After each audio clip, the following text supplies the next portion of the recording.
우리는 어제 로마서 11장의 35절 말씀을 중심으로 살펴보았습니다. 누가 주께 먼저 드려서 갚으심을 받겠느냐. 우리는 다 하나님께 받아 누리는 존재라는 것을 배웠죠. 어떤 것도 하나님께 빚지지 않은 것이 없어요. 그러므로 교만이라는 것은 우리의 삶에 있어서는 안 되는 것이고 있어서도 안 됩니다. 있을 수 없지요. 왜냐하면 하나님께 다 받아 쓰는 처지인데, 다 빚진 처지인데 어떻게 목을 꼿꼿이 세우고 주님 앞에 난 내 것 쓰겠어 할 사람이 있겠습니까? 그래서 다윗 시대의 성전 건축을 위한 봉헌물 속에서 다윗의 복된 고백이 있지 않습니까? 우리가 무엇이기에 이런 은혜를 주십니까? 받은 것을 그대로 드렸을 뿐입니다.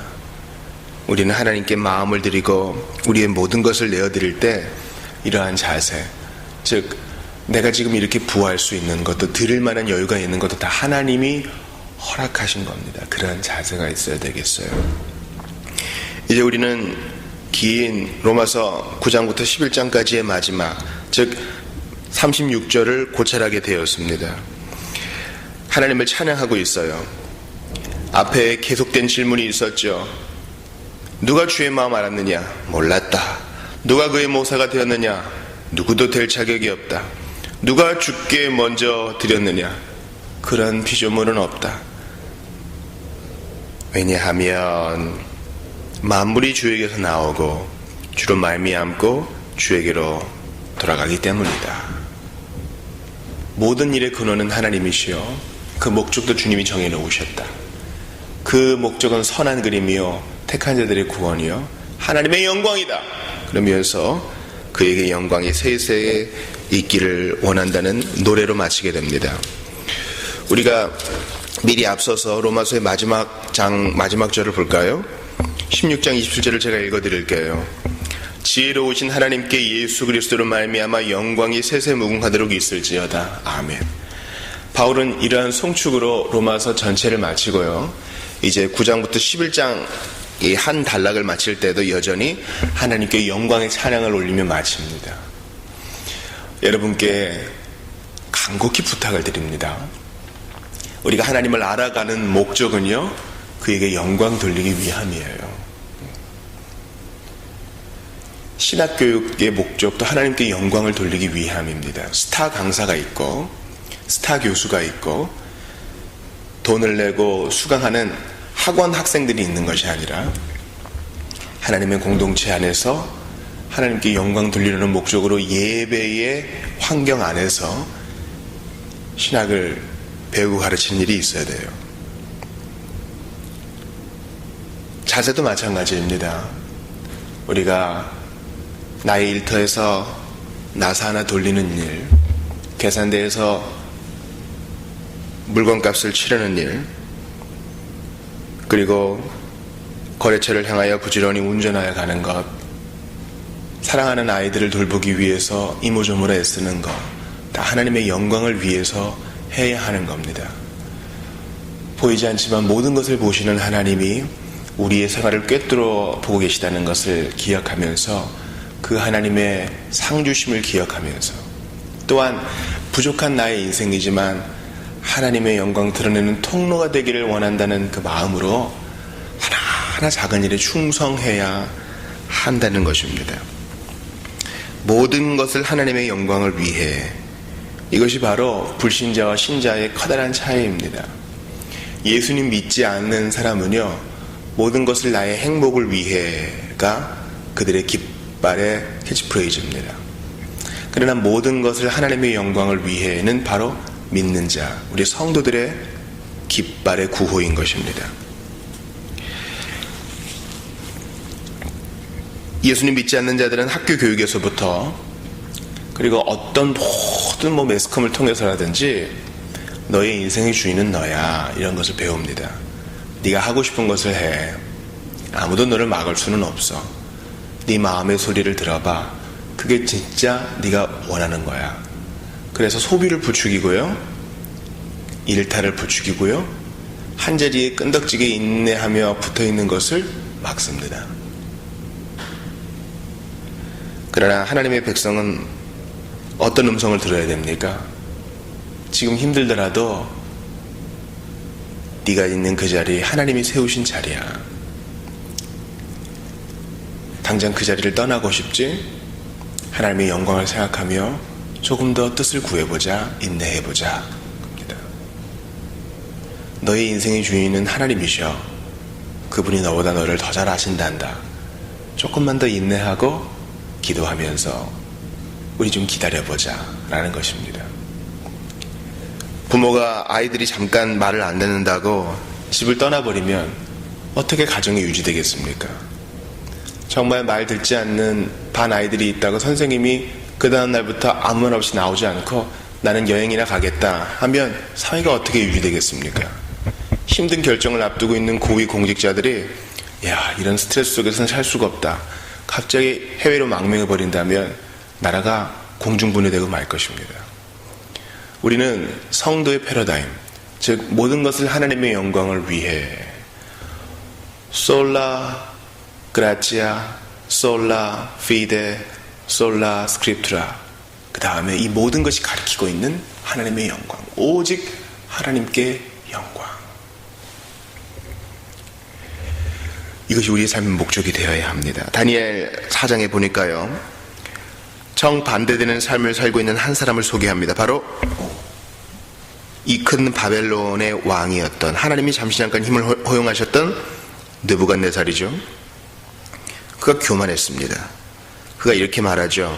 나 왕이 말하여 이르되 이 큰 바벨론은 내가 능력과 권세로 건설하여 나의 도성으로 삼고 이것으로 내 위엄의 영광을 나타내는 것이 아니냐 하였더니, 우리는 모든 것이 주에게서 나오고 주로 말미암고 주에게로 돌아감이라 이렇게 고백하는데, 느부갓네살은 이 모든 것이 나에게서 나오고 나로 말미암고 나에게로 돌아간다, 완전히 정반대로 고백하고 있어요. 그러니까 어떡합니까? 하나님은 이 바벨론을 잠시 잠깐 당신의 도구, 당신의 종으로 삼으셨거든요. 그런데 뭐 이렇게 교만하니, 주님이 가장 싫어하는 교만을 떠니 그가 7년 동안 그죠? 들짐승처럼 쫓겨나게 됩니다. 바로 그때 이 일이 나 느부갓네살에게 응함으로 내가 사람에게 쫓겨나서 소처럼 풀을 먹으며 몸이 하늘이슬 젖고 머리털이 독수리 털과 같이 자랐고 손톱은 새 발톱과 같이 되었더라. 하나님이 바로 그때 징벌하십니다. 이런 일이 신약 성경에 되어 있죠. 헤롯이 연설을 하자 이것은 신의 소리다 이러니까 교만해지죠. 그때 바로 충이, 벌레가 그를 먹어 죽고 맙니다. 하나님은 모든 것을 하나님께로 소급하여 올리며 주께 영광 돌리기를 원하시지, 피조물 따위인 인간이 교만 떠는 거 보지 못하셔요. 그러므로 성도들이요, 우리의 말 한마디, 생각 한 자락, 행동의 하나하나 주의하셔야 합니다. 부지불식간에도 하나님의 영광 가리는 일이 없도록, 부지불식간에도 하나님께서 받으셔야 될 칭찬을 내가 가로채는 일이 없도록 조심하게 해달라고 기도하셔야 됩니다. 우리 얼마나 자기 본위적이에요. 안 하는 척 하면서 자랑하는데 우리는 정말 탤런트가 있잖아요. 그러니 하나님께 적극적으로 영광을 돌리지 못한다면 침묵하게 해달라고 기도해야 하는 것입니다. 우리는 하나님께서 창조에 있어서 그 영광을 드러내신다는 것을 알고 있어요. 창조의 동기는 어제 말씀드린 것처럼 필연적인 것이 아니라 우유적, 우연적인 것입니다. 하나님은 자신의 행복을 증진하기 위해서 우주 만물과 이 땅을 만드신 게 아니에요. 왜냐하면 시간이 창조되기 전에도, 이 땅을 만드시기 전에도 삼위 하나님 안에서 아주 최고로 행복을 누리셨거든요. 그러므로 하나님의 창조의 동기의 목적은 에드워즈가 말한 대로 당신님께 영광을 돌리는 데 있어요. 온 우주 만물이 주의 영광을 찬양하는데 딱 한 무리, 죄인들만 안 하고 있다는 겁니다. 또한 하나님의 영광은 이 구원에 있어서 가장 크게 드러납니다. 죄인 구원하실 때 하나님의 영광이 가장 크게 드러나는 것이에요. 그러므로 우리는 하나님께 영광을 돌려야 합니다. 근데 그걸 보지 못하는 고린도 교회 성도들이 있었죠. 서로 받지 않은 것처럼 또 내가 더 우월한 것처럼 자랑하고, 어떤 사람은 지나친 자부심에, 어떤 사람은 지나친 열등감에. 그죠? 왜 안 받은 것처럼? 네가 가진 것 중에 하나님께 받지 않은 것이 무엇이냐? 너희 몸으로 하나님께 영광 돌려라. 그렇게 바울이 권면하는 것입니다. 은사를 좀 많이 받은 것도 하나님의 영광을 위해 그분이 주권대로 주신 것이요, 없는 것도 하나님의 영광을 위해서 그분이 그렇게 허용하신 거예요. 여러분, 나는 왜 이렇게 코가 낮을까? 나는 왜 이렇게 눈이 작을까? 왜 난 이렇게 얼굴이 뾰족할까? 그런 거 하루 종일 생각하다가 하나님의 영광이 들어설 자리가 없어요. 현대의 나르시시즘은요, 주의 영광을 가립니다. 나를 볼 시간에 하나님을 보세요. 바울은 자신이 지금 답답해하는 동족의 구원 앞에서도 하나님께 영광을 돌리고 있습니다. 우리에게 필요한 건 해답이 아니에요, 여러분. 우리에게 필요한 건 그 때가 아니에요. 언제 우리의 동족이 어떤 방법을 통해서 구원을 받게 될까? 그거를 알면 행복할 거예요. 절대 그렇지 않아요. 우리 사람은요, 생각보다 단순합니다. 머리의 지배를 안 받아요, 여러분. 사람을 바꾸는 것은 기본적으로 정서에 있어요. 정서의 스위치가 바뀌어지지 않으면 아무리 충분한 이 땔감이 있어도 절대 불이 붙지 않아요. 그러므로 우리는 이렇게 기도해야 됩니다. 하나님, 내가 하고 있는 크고 작은 일들, 사소해 보이는 일들, 평범한 일들 속에서도 하나님께 영광 돌리기를 원합니다. 잠을 자면서도 꿈속에서도 주께 영광 돌리기를 원해요. 고통 속에 몸부림칠 때에도 주께 영광 돌리기를 원합니다. 고통 속에서도 여러분, 사람은 아주 기가 막히게 자기 본위적이에요. 아주 이기적이 돼요. 그냥 내 아픈 게 너무 중요해 지금. 그럴 때에도 주님, 주께 영광 돌리기를 원한다고 기도해야 됩니다.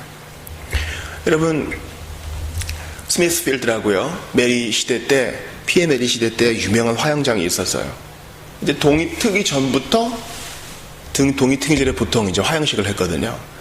이제 메리가 가톨릭으로 다시 돌아가자, 로마 가톨릭으로 돌아가자, 개신교 신앙을 고백하는 자, 화채서를 부인하는 자, 이런 자들 다 화형을 당합니다. 수백 명이. 그때 한 무리의 여인들, 어린아이들도 거기에 참관해요. 보니까 자기 목사님이 화형당하는 걸 보려고 왔어요. 뭐 구경거리라서 본 게 아니라 어떻게 죽는지 배우려고요. 어떻게 영광 돌리는지 배우려고 그 자리에 오는 거예요. 자기의 무리의 목사가, 지도자가 성경을 그대로 가르쳤을 뿐인데 애매하게 핍박당했을지라도 바로 그 자리에 몸이 다 들어가는 때에도 두 손을 높이 들고 하나님께 영광을 돌리고 시편을 노래하고 오히려 사람들을 권면하는 모습을 통해 저렇게 죽어야 되는구나 배우는 거예요. 사랑하는 여러분, 아직 좀 건강하십니까? 몸 좀 움직일만 하십니까? 삶의 여유가 좀 있으십니까? 잘 죽게 해달라고 기도하셔야 돼요. 지금 살아서도 주께 영광이요, 죽을 때도 주께 영광이요, 죽어가면서도 주께 영광이요, 고통 중에 있을 때라도 주께 영광 돌리게 해달라고 기도하셔야 돼요. 우리는 정말 자신에 대해 자부할 수 없어요. 인생이 어떻게 될지 모르거든요.